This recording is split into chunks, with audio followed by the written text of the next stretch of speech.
I think what I can think of clearly is that start with the people close to you. I mean, when it comes to scaling to a whole new place, a whole new country, um, what will help you is the one person having one person that really knows the market, really knows the place. So before going there, you have to have at least one person that you can talk to for that market, about the users, about the problems, so that you don't waste your time uh, doing experiment, doing try to do this or that that doesn't work. So I think having like a very a person that knows that market really well, and then have relationship with them, and then at least, or if you can have them on your team for you to scale, or just being an advisor or something like that, I think it helps. Hello, everybody. So let me introduce about myself. I'm Giang Trinh. I'm the country director of Founder Institute Vietnam. So actually I started my startup journey since long time ago, 12 or 20 years already. Uh, so in the country, I am considered as an ecosystem builder. I joined in a lot of startup. So recently, a lot of AI startup as well. So today, I have the chance to talk with our two FI alumni. We will talk firstly to Ibrahim Orhan, the CEO and co-founder of Kanaria Tech, an AI startup for robotics, developing perception models for mobile robots. Can say deep tech, and he introduced about himself later. And welcome Salma Dias Saraswati, the CEO and co-founders of Tenang AI, the number one empathetic AI-powered mental health psychologist for Gen Z in Indonesia and Southeast Asia. So, hi Ibrahim, hi Salma. Hi, Giang. How you doing? Good to see you. Yeah, let's see you. Hi, So, Jan. I think, lady first. So I will ask Salma to share about yourself, right, and about your company, about what you are working about, right, recently to the audience. So please, it's on you. Okay, yeah. Thank you, Jiang. Hi, everyone from Founder Institute and all the people that's interested in here. So my name is Salma. My background is actually a psychologist as well, and I've been also building Tenang for the last 2 years in Indonesia. So Tenang, it means calm in English. So in short, yes, we're building an empathetic AI co-psychologist for Gen Z, and we started in Indonesia. And what we're building is that you can basically chat with our AI as if you're talking to a psychologist. So we are trying to create a first step of care for people to seek for mental health support, so that they don't have to schedule beforehand. They can get help literally 24/7 immediately and in a fraction of a cost. So it's very cheap, and we believe that in terms of mental health, it's the problems, especially in Southeast Asia, knowing of the stigma. So that's why we're building this for the last going 3 years now. And I think we are serving more now, not just B2C, but also B2B in the university, hospitals, and also companies. So that's basically pretty much of what we're building. Thank you, Salma. So now it's your turn, Ibrahim. Yeah, thank you, Giang. So a little about myself. Originally, I am not from the field of AI or robotics. I started my journey from synthetic biology, which was very new when I started back in the day. So it was more academic research and turned into some projects. And actually, funny thing, it even involved some fundraising. I was 15 years old, and we needed a sponsor for our project to be able to do. And we were doing fundraising back then. And then after, synthetic biology is very related to genetic engineering and bioinformatics. And from bioinformatics, you have to use a lot of AI and you have to use a lot of machine learning. That was my interest into the AI world. And then in time, more I found myself more in the AI realm, AI world, where I started to work in a AI startup from America trying to do business in Japan, and I was in Japan. And after that, that company bankrupted, which was a great experience for me to see how a company can be born, fundraise, and fail. And then that gave me confidence to build Kanaria Tech.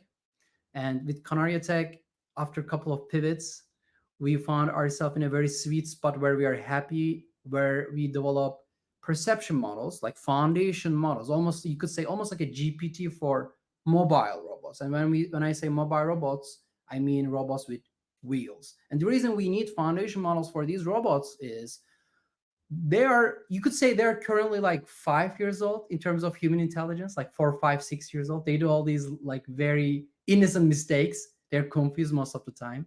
So what we want to do is we want to make them adult intelligent with foundation models so that we can put them in a more difficult situation, more different environments. We could start using them more efficiently. So that's what we are doing at Kanaria Tech right now. Thank you. So, as you may know, most of my startups, actually all of my startups are in Vietnam. Can say that my first startup was founded since I was in France. But anyway, it is all still a Vietnamese startup. So I would like to know, about how and why did you choose the country? So for Ibrahim is Japan, for Salma is Indonesia. To start, why not other country? Why not Europe? Why not America? But Asia, and maybe your own country, like Salma case. Salma first. Go ahead. Okay, I think one of the basic reasons why we started in Indonesia is because of my own experience as Indonesian psychologist living here. I think what brought me into building this is because of my own experience, and I think I know this market very well. I know the users, I know the problems, and because this is something that's pretty new to build. When we say AI mental health, it's not very common in Asia. It is well developed in US and also in Europe, but in Asia, I think we we can say that we are actually the first at building this. So I believe that in order for us to be able to see if this is actually a good solution to be scaled, we I gotta start from where I'm familiar with, which is Indonesia. And yes, getting going forward 2 3 years, I think Indonesia is a good fit because the problems is there, the pain points is there. And I think we kind of start looking at other market in Southeast Asia as well. The reason why is because mainly the similarity of the problems when it comes to mental health. I think it happens many in Southeast Asia countries, especially the neighborhood of Indonesia, as well as I think Japan as well, Korea. I think they have a very big pain points and stigma around mental health. I think that's where we also come into place.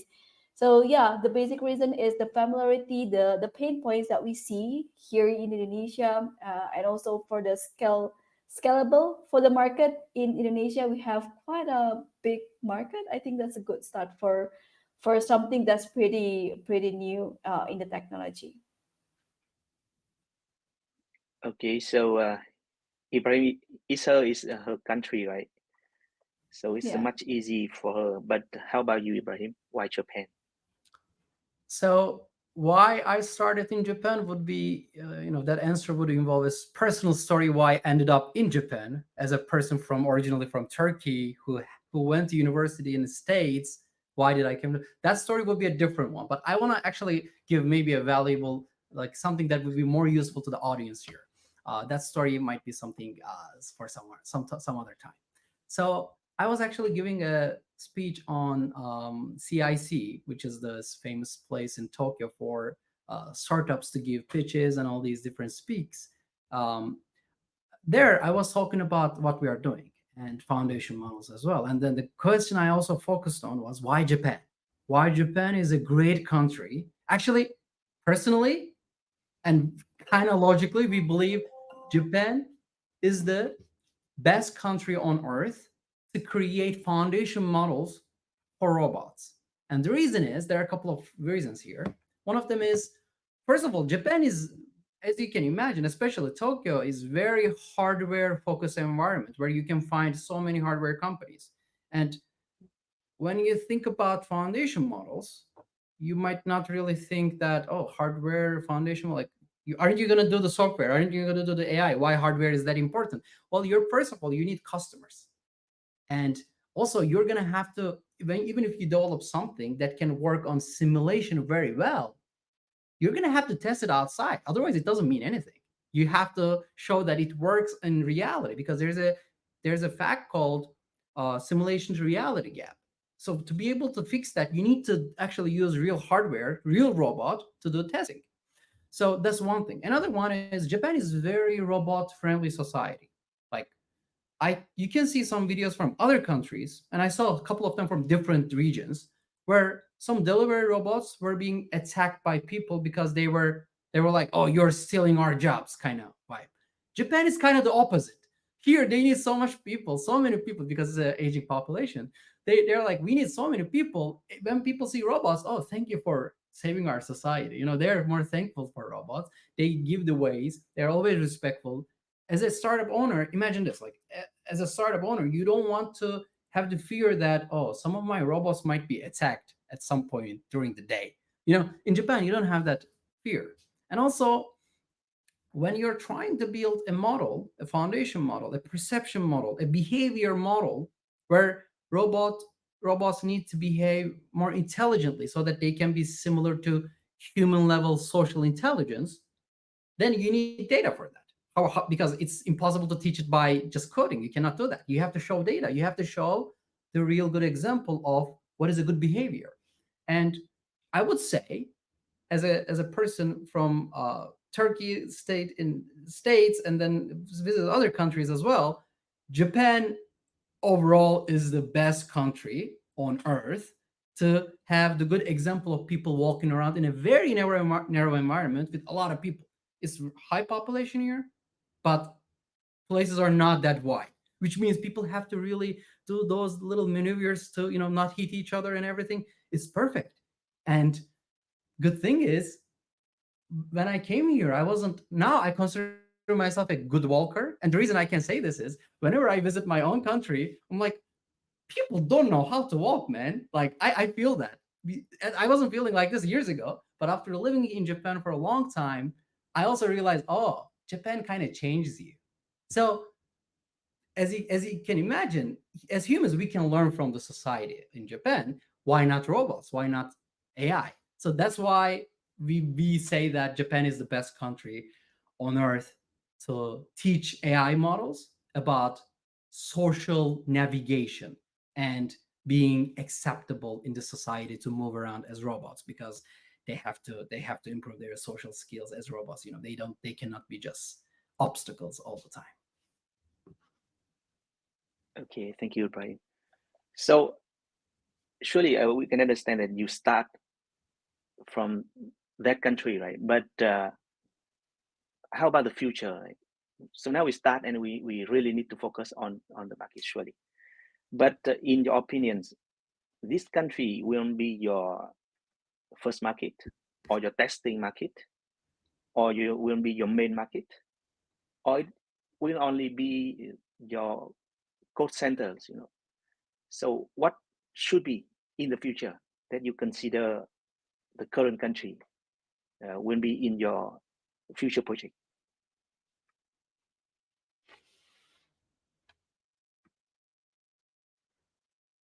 So maybe Ibrahim, you can go first. First Okay. kind of, yeah, first market, or testing market, or main market, or Well, just the like a production market. for us, it could be all what you said is possibility, but we really believe the branding of Japan is so strong in terms of quality that we can really use that on our advantage. And production market, for sure, because we're producing here, it's going to be very Japanese intelligence, almost like you could say Japanese AI, because it's going to be, even though using data from all around the world, it's going to be locally produced data, locally produced AI. So production part, for sure. When it comes to customers, though, it's gonna really depend on a couple of things. First of all, what we are developing as a product, as we are trying to reach level 4 auto navigation in the world, which is not reached yet. The most that was able to reach right now is level 3 for mobile robots. So when you reach something that doesn't exist, it's a disruptive innovation, as you can imagine. And generally, disruptive innovations are not for mainstream customers. For example, warehouse owners would not probably need our intelligence because what they have is probably already enough. But delivery companies doing delivery, like robotic deliveries, like they do deliveries and everything, even current existing ones, they need this technology. They need a level 4, level 5 auto navigation so that they can diminish the number of people who have to look over all these robots all the time. Like they have to monitor them all the time, first of all. And that's that becomes a bottleneck. So for us, who's going to be the first customer is going to depend on that delivery company. And in Japan, a good thing for us is there are so many companies, big ones like SoftBank, Rakuten, Panasonic, and all the other couple of companies. They are trying to build their delivery infrastructure. They are already doing some trials and everything. So for us, Japan probably will be our production market and then expansion market. From there, as a Japanese brand, we can expand to the world with so much more momentum. That's how we approach this market expansion situation. Yeah, you got your reason. Yeah, great reason. Okay, so how about you, Salma? I think in terms of other market, we are still going to have it in Indonesia first. But now that the last couple of months, I think we started to see users coming from other countries other than Indonesia because of the problems that are rising. So yeah, that's fair enough. That's understandable. But I think in order to scale, we are starting off with our neighbor, which is Malaysia and Singapore. I think that's a very close market expansion that we're looking for because we already have also initial partner there that we can do pilots.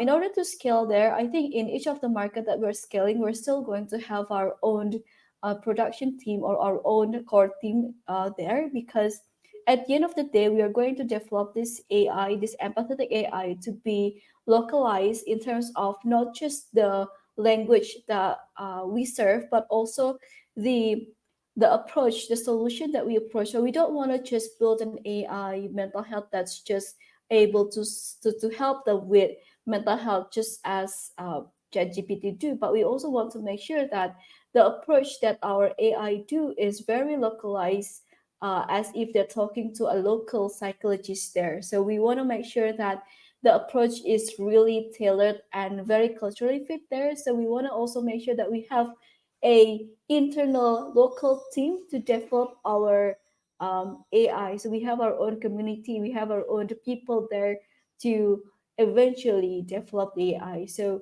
we're looking at that market as well as we've been seeing Korea and Japan as well because the mental health stigma is very high. It's a big possibility for us as well, but we're still kind of look into it as well. So that's, I think, how I answers that. I think I can connect you with a couple of startups here who are trying to do similar things. Happy to do that. Yes. Let's connect Yeah, after. Sure, sure. and not only Ibrahim, the Founder Institute can help you as well. Definitely. Right. Ardinch would be happy to introduce you to some of them. Mhm. Okay, so now you're talking about scaling, right? So I would like to know, how do you define scaling in your startup context?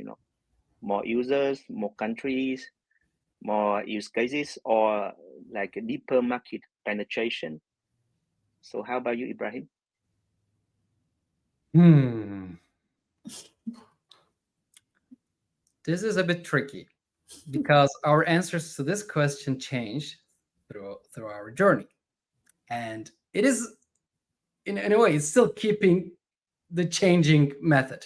It's still in time we are finding ourselves in a different approach to scaling, and the as a deep tech company, as a deep tech startup, initially you gotta have the technology, right? Without technology, it's not a service, it's not SaaS, it's not something that I can just do. What they call concierge MVP, where you do everything manually on the back. It probably wouldn't work in that way as well. Like I cannot probably do this. Oh, I'm selling this foundation model for robots, but on the background, people actually drive the robots. That's not scalable anyway.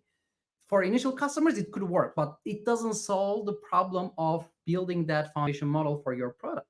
So that for robot. So initial thing is going to require having that foundation model, then trying it with a couple of customers or partners. Then scaling from that point on would mean, since we want to become, maybe some of the audience might not know, but still I'm going to use this example.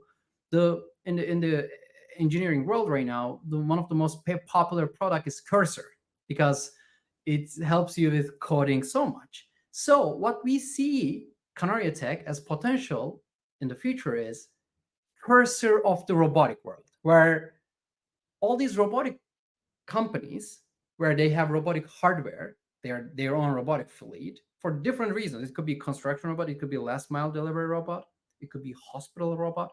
All these different companies, probably some of them, not maybe, yeah, let's correct it, not all. Probably some of them are going to really need that level 4, level 5 intelligence.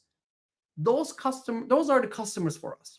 So scaling up means actually having a ready to plug and play intelligence where you can just easily package it to another customer and sell it. And then that would mean selling it to, licensing it to more delivery companies, for say, or hospital robotic companies. So these hardware companies are going to be our customers. So scaling up means from Japan all around the world, finding those customers, convincing them, and then licensing the model out.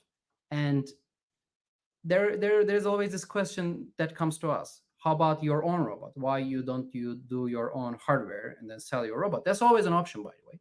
That's always a way to approach this, and that could be a little nice horizontal expansion.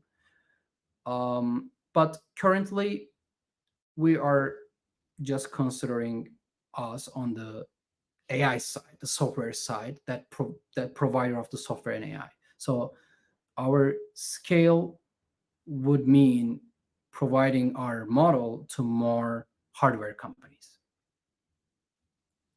So your model is a B2B model, right? Based on the licensing. Yeah. B2B model, where, but of course this is very early to say certain details, but current approach we have that we are exploring is B2B model, where there's a licensing fee per robot.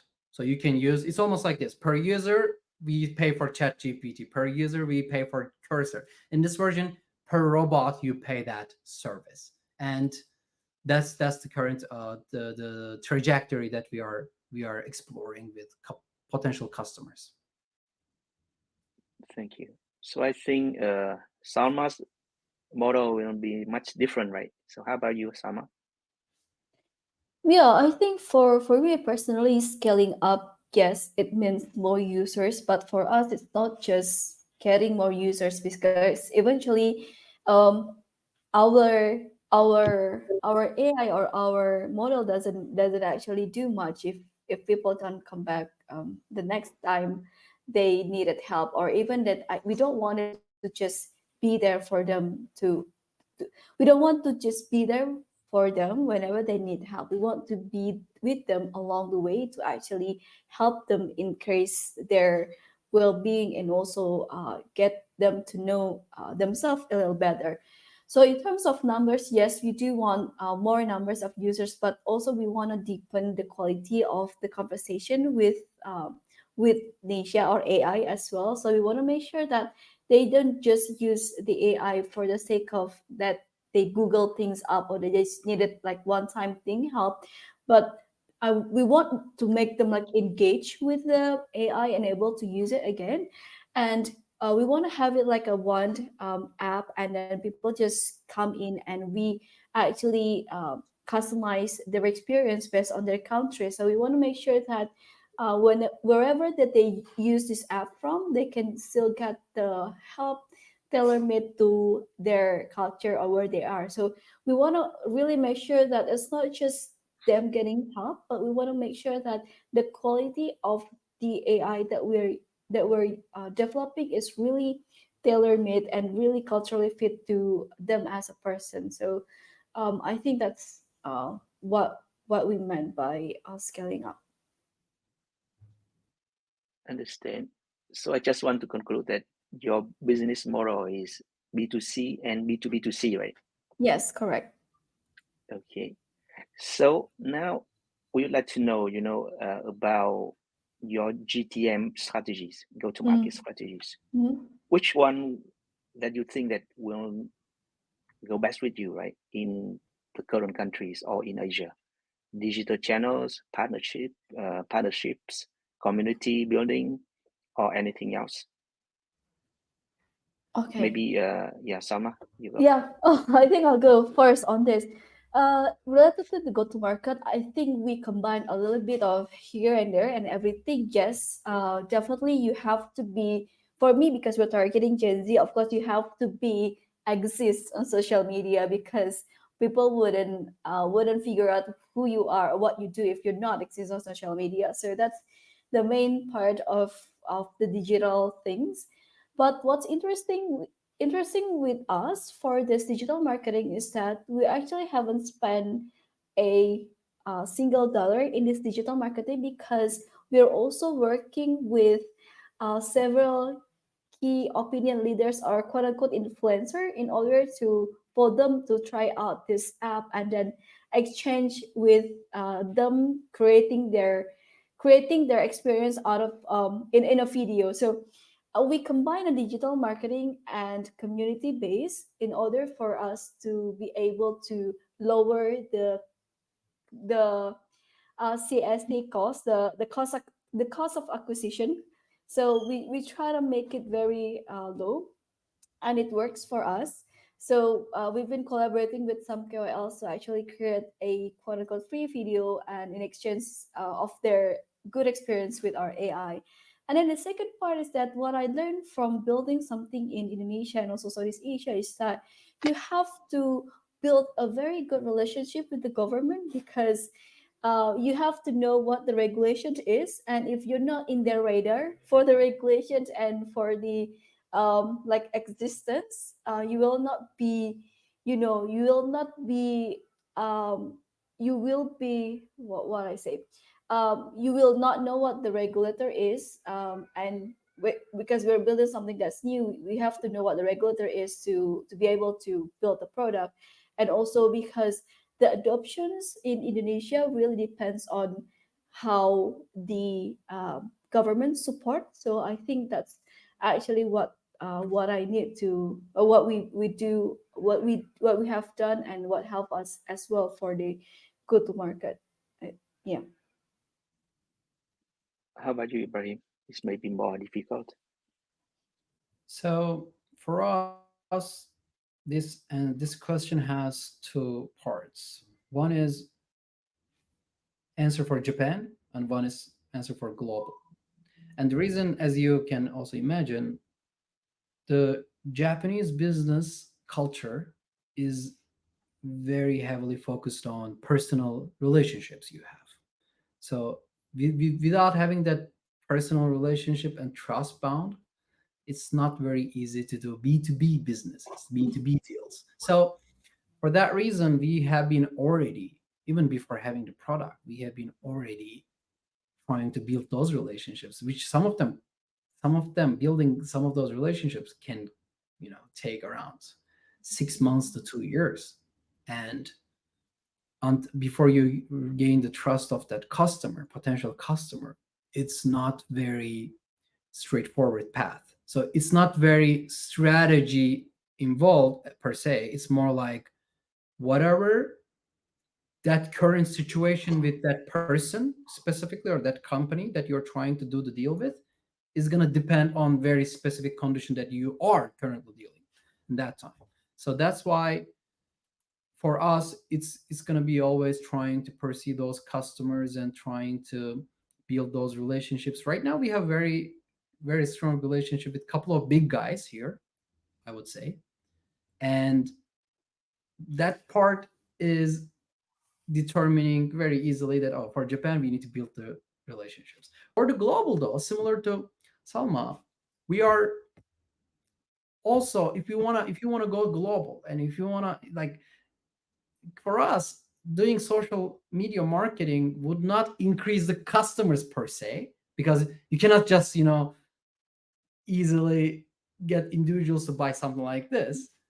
But creating that hype, creating that image recognition, creating that, oh, this is interesting, what are these guys are doing, let's Yeah. explore vibe, is very important. You know why?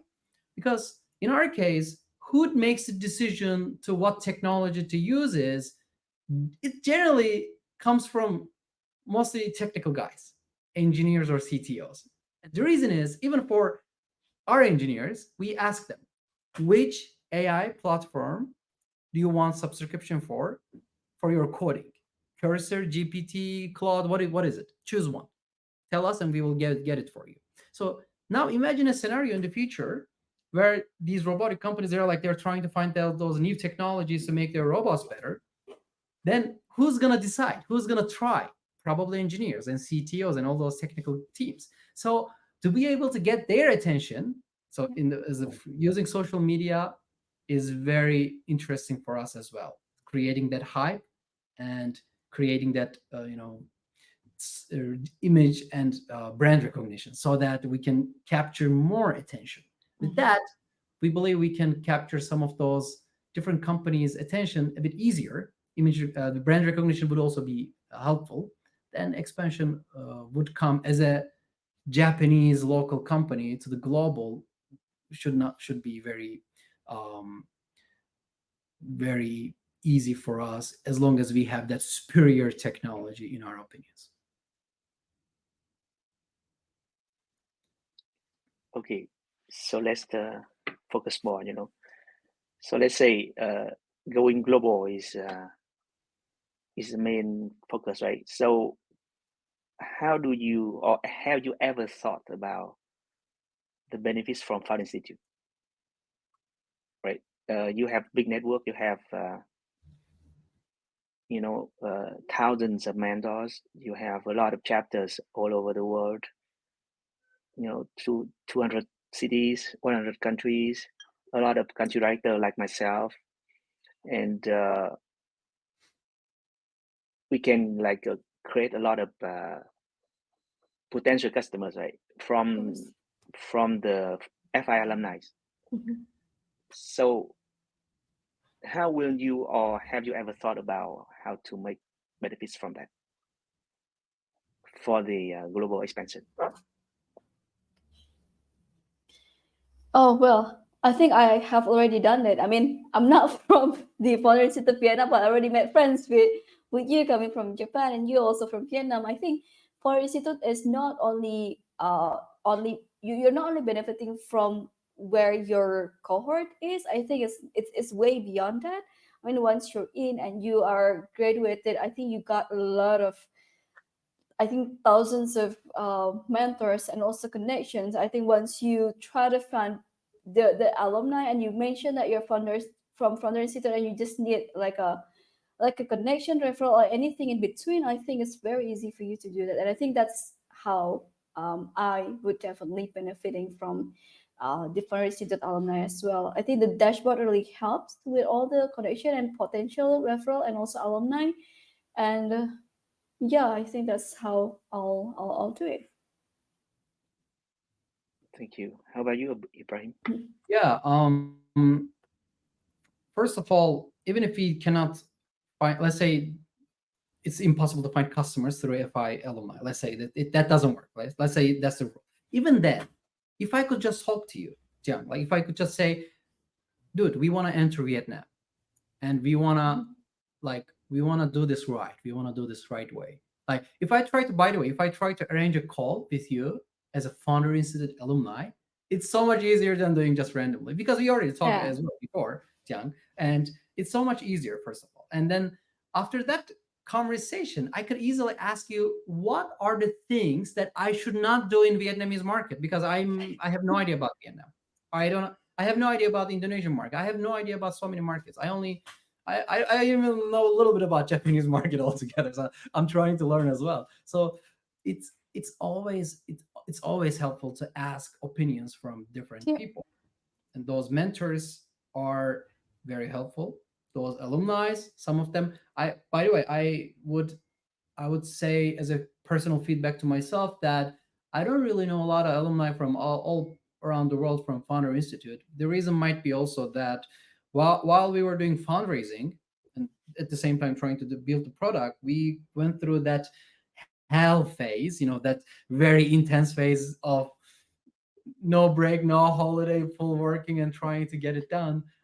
During those times, I missed a lot of Founder Institute events. I could not join. Some of them I intentionally did not join to not distract myself from what I was doing. But now I can find some of these, very good opportunities to talk with different alumni, and I'm very glad we could talk today with Salma. And then this can become a very good connection for the future. And maybe Mhm. next event someone else, and then I can meet someone from Germany or United States or whatever. And even without all these customer acquisition path, even just learning about the markets would be very valuable. But of course, there's no such rule as you cannot get customers through a Founder Institute. So I'm pretty sure we're going to be able to make very we are going to be able to get very good introductions from some people of like headquarters of Founder Institute in California, introducing us to one of those robotic companies or whatnot. Those Yeah. are very good possibilities for us. I'm excited for that. It's just not only interaction, because I used to sit in a board of one outsourcing company, big company in Vietnam, and we always try to find more partners, because nobody can do everything, Yes. but customer, they need everything. That's Hmm. the point. So one founders, maybe they are not be able to be your customer, but they can be a contact point, Of course. or a partner, can be surely be a partners, because their customers, they need everything, and the founder, they cannot provide everything to their own customers. That's the point. So we just will need to talk to each other, discuss, discover what we are doing, Hmm. and from that, I think we can find out how to create partnership between the founders. Right. Okay, so now I would like to remind our audience that please, raise your questions in the Q&A I think box, there are right? already some questions. Yeah. Yeah, and after one questions, we will go through all the questions from the audience. Okay, so I think one last question from myself is about the team. About the team, because when we trying to expand globally, surely we will need people, around the world. So have you ever tried to get the global people, for your team, or if you haven't, what do you think? How will you do it? How will you expand the team globally? Do you mean like having branches in other countries, or people working Having for us people in remotely? the team, or having global partners, or having people in other countries as a member of your team. So how will you go through that challenge? Hmm.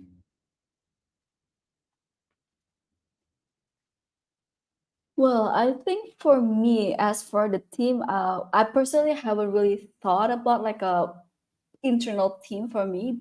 But what I have been doing so far is we've been trying to get some like mentors and also advisors from global that help our internal team to grow, and some of them are also from FI.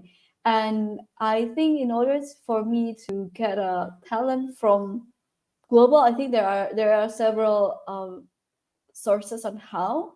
First is always I think if I'm not mistaken, the internal dashboard of FI is able for us to just share if we are actually currently open hire.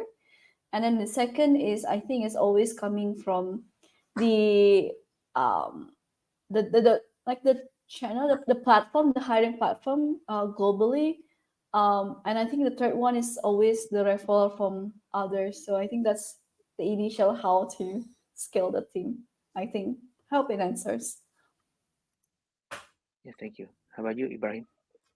Um, so for this, actually, I'd like to. This is gonna be a bit marketing for him, but I'd like to shout out to Kyo Kobayashi.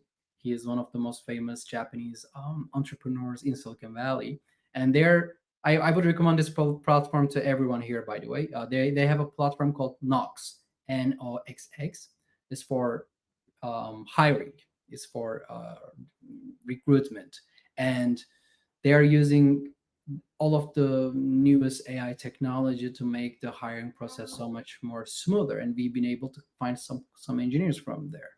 So with all these different technologies coming into the play, the hiring and recruitment and building, maybe I'm talking about hiring first of all in this part of the question, where hiring and building teams in different countries can be even maybe easier than ever. And for that, we're going to probably use these kind of technologies more and more. But on the other hand, for example, Jiang, if you would introduce me a specific person in Vietnam that you think that is a very good match for my business, Yeah. probably that's going to be already superior to any other candidate that I might find from AI recommend. Mm-hmm. So those kind of, so you got to balance it out in a way where you cannot partner up with everyone. You cannot have teams all around the world. So you got to choose a place. You got to do it in a specific location that is going to suit your um, the interest the best. So for that reason, I'd like to explore my own um, network, professional network. At the same time, these cross platforms with AI for recruitment and everything, and global expansion is something that sounds very exciting. Yeah. Yeah, thank you. And anyway, let's get back to Fun City, right? Big network. You Right. can, because I used to try already. You can get everything from the Fun City network. You know, co-worker, co-founders, advisor, mentor, investors, business partners, and customers. Everything you can find from our network. Right. Okay, so now we go through the Q&A box. We have one question from Kamashi. How you people have introduced AI in your startups and made it successful? Does this mean AI tools such as GPT and other stuff? I think so. Okay. Well, I don't have to introduce. All the engineers and all the people are always asking more stuff. Oh, can I purchase this? Or can I have subscription for Adobe, whatever? And can I have this Google VO AI creation stuff? Then can I have Cursor? Can I have GPT-3 Pro, whatever? Like they're always asking. So it So means that they have to ask for the budget, right? yeah, they have to ask for the company credit card to purchase them. Okay. How about the team, Salma? Oh, I think for me it kind of different because back in the first 1 or 2 years we're building, introducing this kind of technology like AI, as a psychologist, it kind of blows their mind somehow. So I think in the early years we have to expose ourselves a lot with many what do you call it, many events locally, especially, so that people at least get a sense, or get to know what is Tenang AI, what it does, and then just get a bit of a, exposure about what we do. And then I think we collaborate more with also still the KOLs to help them share their own experience with our technology in their own language, so that the other people with similar persona can get also an understanding of what we do. So that's what have been helping so far with us. Okay, so let's get to the next question. Philip, he will bring us back to the world, back to the real world. How did you acquire funding and find investors?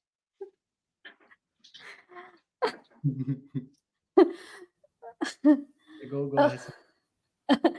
Okay, I think it's a classic question, but for us, our funding comes from two parts. Is from a typical VC fund, which we are introduced by. Second, we get also one from like a grants. I think it does a, yeah, grants as well. And the interesting part is that we also got a follow-up funding from Loyal VC. So Loyal VC is a VC that's, you know, I don't know how to explain this, but Loyal VC is a VC that Founder Institute have. So only for Institute alumni and also INSEAD are eligible to be invested by them. So they invested in us 10,000, and then they got a follow on almost 200K. So that's where we got funding. So yeah, thanks for Institute. That's great. Okay, how about you, Ibrahim? Yeah, well, obviously, like everything in life, fundraising is also like playing a game, and you got to learn how to play the game well to get somewhere. And initially, even if you think you know how to play it, it turns out very difficult sometimes, and it turns out very easy as well. And everyone says, "Oh, fundraising is very difficult. It's the most difficult thing." I mean, I wouldn't say that, because when you do it kind of right, it becomes very straightforward in a way. That's why serial entrepreneurs can get fundraising very easily. This was my first funding experience, so I would say it wasn't very straightforward from the beginning. I had to do a lot of failures. I even There were some meetings that there was this VC, and then I didn't like his questions, and I said, I don't like your questions, man. I don't want to get money from you. We can finish the meeting here. Like, you even have those kind of experiences on the way. And it sometimes you feel, after talking with, I don't know, 20 different VCs, and all of them are asking very weird questions about, like, why are you even asking me this? This has nothing to do with my business. But I realize some of them are trying to see how are you going to react, like all Yeah. these things and everything. And after some point, you lose that confidence quite a bit, that you're like, are we going to be able to do this? Why no one is believing in us? That's where actually all these Founder Institute mentors were very helpful. Anytime after those things happened, you could talk with them, and they would give you a little boost on the confidence. But in the end, what turned out to be a very big revelation for me was, as soon as you find the right investors for you, because not all investors are for everyone. Not like there has to be. It's like a little bit like dating. There has to be a little vibe matching, And Mhm. if there's a match, it's easy. Our fundraising was very fun after we found the match. So Yeah. that's what I could say. So find your match. Yeah, thank you. Finding an investor is the same with finding a customer, right? Oh yeah. So to sell your things, you need a GTM strategy. So also to find investor, you should also have a GTM, go to market, right? Strategy. Without strategy, you cannot have. Okay, let's go to the next question. This is for Ibrahim from Ramkumar. How did you move to another country completely new and started a company? Did you incorporate first? I don't know. My Japanese story didn't start with Kanaria Tech at all. I came here years ago, almost 8 years ago, as a um, Japanese language student. I went to Japanese language school. Then my initial plan was, I like moving from US to Japan. That initial transition, very in the beginning, in my head, I'm like, this is probably temporary. I'm gonna just learn a little Japanese and go back to America. Just trying a new country. But then I happened to like Japan more than I thought. It became very, and I was living in Osaka, by the way, which is particularly friendly Japanese people live there, and I made very good local friends and everything. So I loved here. And then I'm like, okay, let me go to university here as well. And then I went to university in Japan too, and then I found I figured out that I don't want to work in a very big Japanese corporation because of the working environment doesn't feel very good. And I always did something new anyway, like even if it is a research or project. So my journey to this actually took time. It wasn't like, oh, let me just move to Japan and do this in Japan. That wasn't like that. It became a bit natural, organic decision where I ended up being an entrepreneur. Like I could even say all paths for me, like even if I did something else in Japan, I would probably become entrepreneur again. Like all paths were merging into entrepreneurship at some point. So yeah, it wasn't just like starting with incorporation. It started from student life. Thank you. And the next one is for Salma. In your AI's backend, it's a bit tech, right? Does it monitor users according to some modified input run against the DSM-5 to look for warning signs of serious possible health problem? That should be referred to a real doctor. What is Okay. DSM-5? It's like an ICD-10, something that the doctor used for diagnosis. So yeah, yeah, it's for psychology. So yes, for us, what our AI only able to solve the low to medium daily stress. So if our AI actually detected that the problems or the message are in a high or severe cases, we are prompt you to actually go to a psychologist or book a session with one. So basically, we do have already like a system simplified, like a system to sort or to filter if this message actually in a high risk or not. And one of them is based on DSM, but not because our tools, our AI is not for diagnosis, so it's not. We don't diagnose anything. We don't give any kind of diagnosis, so we only do like a summary of what you've been feeling and what you've been talking about.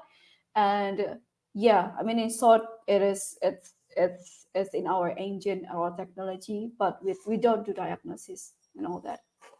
Yeah. Okay. That's the great question is from Peter Wibenga. And he's also have questions for you, Ibrahim. Your Yeah, I can concept even maybe first is summarize the question very fast so that we don't have to read the whole question. okay. He's trying to ask about the like our company faces two challenges and issues. One of them is the capability of the AI, of course. The other one, he's curious about if our AI is going to be able to work in different robots directly, or does it need a specific hardware requirement? And or this is a very great point for us as well. Internally, we discuss about this, and something that we are very excited for our vision is we want to have a platform agnostic foundation model that can work any kind of robots. Let's say any kind of robots. In this case, is any kind of robots with wheels. Let's start with that. Of course, you want to increase from there. Then it becomes a bit more generalized intelligence, obviously. But let's not get there first. That's the next step, right? So we want to have a platform agnostic intelligence where it doesn't even require any prior knowledge about the hardware. How this could work is something that we are exploring right now. Imagine you get Canaria model, you put it in your robot. Your robot has four wheels. It has a delivery box area. It's like 1 meter high or something like 50 centimeters high, and then you're trying to use our model. Like what we want is what we really want to achieve is, imagine that that model sends random electric signals to the wheels, to put it very simple in simple terms. And then, like, let me send a little bit of electricity, a little bit of input signal to right wheel, and then the left wheel, and then see how much the robot is going to move actually, how much my environment is changing actually, so that almost like a little baby, the model would explore its potential while trying. Oh, I must have this kind of wheel, I must have this kind of body shape, I must have this kind of torque power, and then electricity, all these things. Like we want it to be, we want it to be so that everything can be automatized, and it would be, you just wouldn't get the product, the, the AI model for your robot, and that's it. It would handle everything else. And that's the future, probably. That's how is it going to happen. And for that reason, yeah, for Peter, right? Peter's question, yeah, it will be platform and shape agnostic. Okay, thank you. Uh, so now we go to the questions from Anh Bùi. So this name is from Vietnam. Uh, he may asked that when did you raise raise a fund? You know, from which which phase?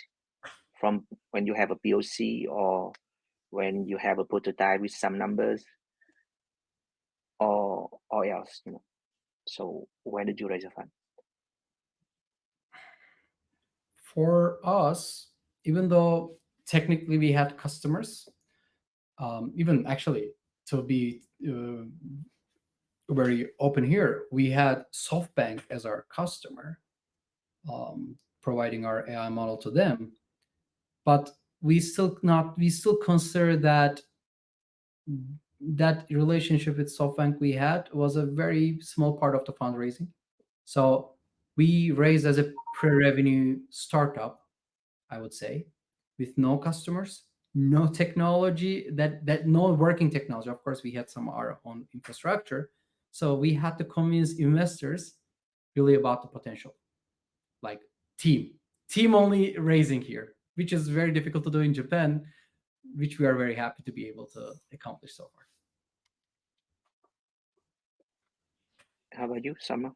Oh, for me, our first fundraising is quite difficult. I mean, I have to talk to nearly 50 faces at that time, only to get a fund from like grants eventually. So it was quite difficult because given my background as a first-time founders and also AI mental health something that's new, so it's been quite a challenge for us to actually convince that this is going to work. So yes, that's our first one. It's actually pre-revenue. I think we only have a proof of concept to some of a small numbers of users here in Indonesia. And then I think after we get that grants, we get a few more numbers paying customers, we got our next funding. So yeah, that's how it goes. Okay, so I think the last question for this session is from. There are two questions. Okay, it's from Giovanni. Maybe you need to explain again, right? Giovanni Bazzi. He would like to know, how did you make your first customer, and which kind of strategies did you use?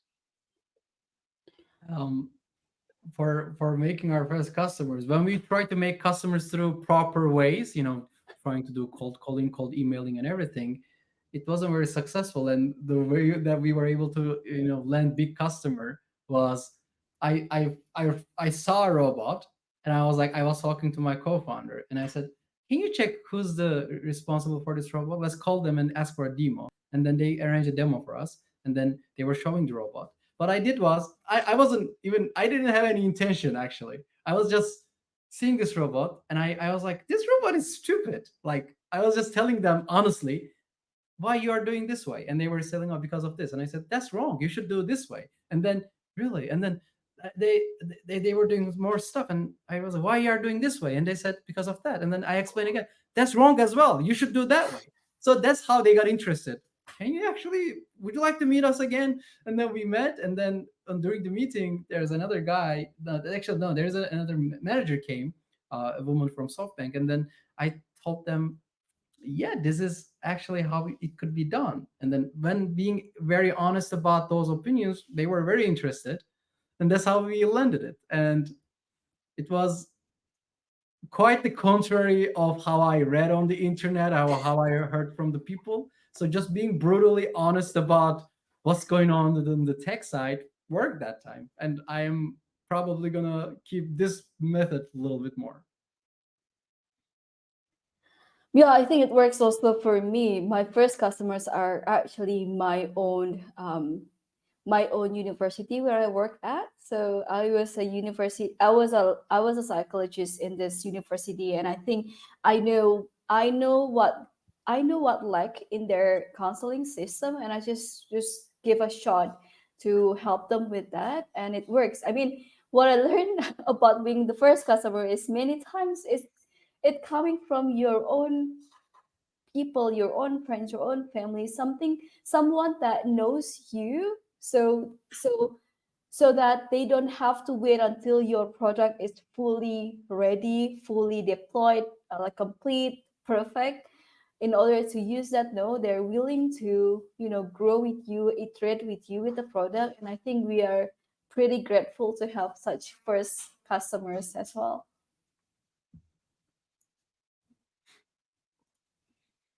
Thank you. So I think we should sum up with your advice, final advice for the founders who joined today, how they, uh, what do they should think about, when they started to scale first, and then what they should think about when they started to expand globally or regionally. So scale and global expansion. Salma, You do go you want? first, Ibrahim. Uh, uh, I, yeah, I go think I'll ahead. go first. Go ahead. I think what I can think of clearly is that start with the people close to you. I mean, when it comes to scaling to a whole new place, a whole new country, um, what will help you is the one person having one person that really knows the market, really knows the place. So before going there, you have to have at least one person that you can talk to for that market, about the users, about the problems, so that you don't waste your time uh, doing experiment, doing try to do this or that that doesn't work. So I think having like a very a person that knows that market really well, and then have relationship with them, and then at least, or if you can have them on your team for you to scale, or just being an advisor or something like that, I think it helps. And other than that, I think you can also start with having like a pilot with a certain group of people in that country, just to test the water if the solution is actually needed there before scaling big. Start small with just some of the people there, just to see how it goes and the feedback as well. I think that's all for me. Thank you. Thank you very much. Yeah. Okay, Ibrahim. What I want to leave the last message here is, when we were in Founder Institute cohort in Japan in 2023, initially I realized there are so many things that I have to learn. I'm always reading articles, trying to watch videos, and trying to learn. And then, of course, you have these mentor office hours, right, with your mentors, and then you talk and you ask questions. And initially, each mentor, I was asking different questions regarding, like, focusing on their field, right? Then after some point, some of my questions were already answered, and I realized I kind of like some of my questions overlap for different mentors. Then what happened, which was very big, you know, realization for me, it was when I asked the same question to different mentors, they were answering differently. One was saying A, the other one saying B, and then the other one said. Then I like on purpose, I asked the same exact questions to every single mentor I had the meeting with, and all of them had different answers. Like I even had this actually. I had one answer coming from one mentor. I tried to challenge that mentor, and that mentor didn't, of course, but they are strong. And then I went to another mentor, and I asked a question, they answered, and I used the first mentor's answer for the second mentor challenge, and they were like, they didn't know how to answer. But I realized no one knows the answer. There are not only one answer, there are probably so many different ways you can do it. So, one thing, no one knows your business and your idea and what you want to do and what you can do more better than you. You're the only person in the world who knows the best about your capability, your desires, your excitement, everything. That doesn't mean don't listen to your mentors. Always listen to them. Always ask questions and everything. I do. But don't take their messages and answers as the verse of a holy book. It's not like that. It's just a nudge for you to think a different perspective, different part of it. And in the end, no matter what, go with your own gut, like your own decision, because then it's going to be your decision. And even if you're wrong, so what, man? You learned. But if you follow someone else's advice and it didn't work, that will be painful. That will be painful because you didn't listen to your gut, right? Listen to your gut, do whatever you think is the best for your own sake and your company or whatever you want to do. And I think that's going to be the easiest way of peace of mind for you. Always follow that instinct that you have, and it's going to be fine. Even if you fail, you're going to feel like this was a good failure. I'm glad I failed. Because I failed on a couple of things, and I'm glad I did. Like because I decided on those and I failed, I'm very proud of them. So follow your own decisions and instincts. That's the last thing I want to leave here to the audience, I guess. Yeah, thank you.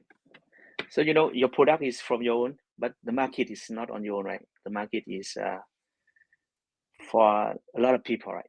So I think two things that you need to do right away, right after the session, is try to find Ibrahim and Salma on LinkedIn. Try to connect to them because you know them well now, right?